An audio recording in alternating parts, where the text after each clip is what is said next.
ആദ്യത്തെ update India England 4ാം ടെസ്റ്റുമായി ബന്ധപ്പെട്ടതാണ്. മത്സരത്തിന്റെ ഡേ 3 ഇന്നലെ അവസാനിച്ചപ്പോൾ ഇംഗ്ലണ്ട് 544-7 എന്ന നിലയിലാണ് നിൽക്കുന്നത്. 186 റൺസിന്റെ ലീഡ് അവർക്ക് ഓൾറെഡി ഉണ്ട്. റൂട്ടിന്റെ 150 ആയിരുന്നു ഇംഗ്ലണ്ടിനെ ഈ ടോട്ടലിലേക്ക് എത്തിച്ചത്. ഇതോടെ ടെസ്റ്റ് ക്രിക്കറ്റിൽ ഏറ്റവും അധികം റൺസ് നേടുന്ന രണ്ടാമത്തെ താരം എന്ന റെക്കോർഡ് റൂട്ട് അദ്ദേഹത്തിന്റെ പേരിൽ ചേർത്തു. സച്ചിനെ പിന്നിലാക്കാനും ചിലപ്പോൾ റൂട്ടിന് പറ്റിയേക്കാം. മത്സരത്തിന്റെ കൺട്രോൾ ഇന്ത്യയുടെ കയ്യിൽ നിന്നും നഷ്ടപ്പെട്ടിട്ടുണ്ട്. ഇംഗ്ലണ്ട് വിജയിക്കുക അല്ലെങ്കിൽ തേർഡ് ഇന്നിംഗ്സിൽ അറ്റ്ലീസ്റ്റ് ഒരു 400 എടുത്ത് ഡ്രോ പിടിക്കുക എന്നത് മാത്രമാണ് ഇന്ത്യക്ക് മുന്നിലുള്ള ഓപ്ഷൻ.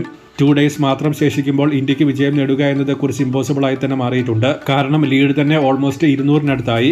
മത്സരത്തിൽ ഗില്ലിന്റെ ക്യാപ്റ്റൻസി ഒരുപാട് ചോദ്യം ചെയ്യപ്പെട്ടിരുന്നു. കഴിഞ്ഞ മത്സരത്തിൽ 4 വിക്കറ്റ് നേടിയ വാഷിംഗ്ടൺ സുന്ദറിനെ 69ാം ഓവർ കഴിഞ്ഞായിരുന്നു ഗിൽ മത്സരത്തിൽ പന്തെറിയാൻ കൊണ്ടുവന്നത്.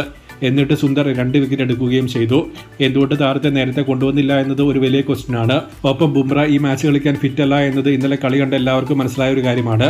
140-ന് മുകളിൽ ഒരു സിംഗിൾ ബോൾ പോലും ബുംറ ഈ ടെസ്റ്റിൽ എറിഞ്ഞിട്ടില്ല. ഒപ്പം ഇന്നലെ 1-ൽ കൂടുതൽ തവണ ബുംറ പിച്ചിൽ നിന്ന് കയറി പോവുകയും ചെയ്തിരുന്നു. ബുംറ സ്റ്റെയറിൽ നിന്ന് വീണ് കാലിൽ ചെറിയ ഇഞ്ചുറി ഉണ്ട് എന്ന ന്യൂസ് ക്രിക്കറ്റ് പുറത്തുവിട്ടിരുന്നു. സോ ഫിറ്റില്ലാത്ത ബുംറയെ വെച്ചുകൊണ്ടാണ് ഈ ടെസ്റ്റ് കളിക്കാൻ ഇന്ത്യ ഇറങ്ങിയത്. അത് ഓവറോളായി ഇന്ത്യയുടെ പെർഫോമൻസിലും കണ്ടു. അടുത്ത അപ്ഡേറ്റ് RCBയുമായി ബന്ധപ്പെട്ടതാണ്.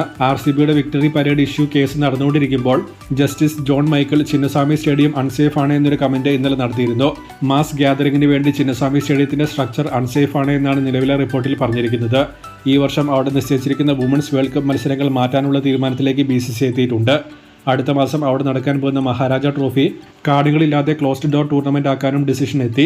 ഓൾറെഡി പുതിയ സ്ഥലം കിട്ടിയിട്ടുണ്ടെങ്കിൽ സ്റ്റേഡിയം ഇപ്പോൾ സ്ഥിതി ചെയ്യുന്ന സ്ഥലത്ത് നിന്ന് മാറ്റി പുതിയ സ്ഥലത്തേക്ക് ഷിഫ്റ്റ് ചെയ്യാൻ തയ്യാറാണ് എന്ന് കർണാടക ഗവൺമെന്റ് കഴിഞ്ഞ മാസം പറഞ്ഞിരുന്നു.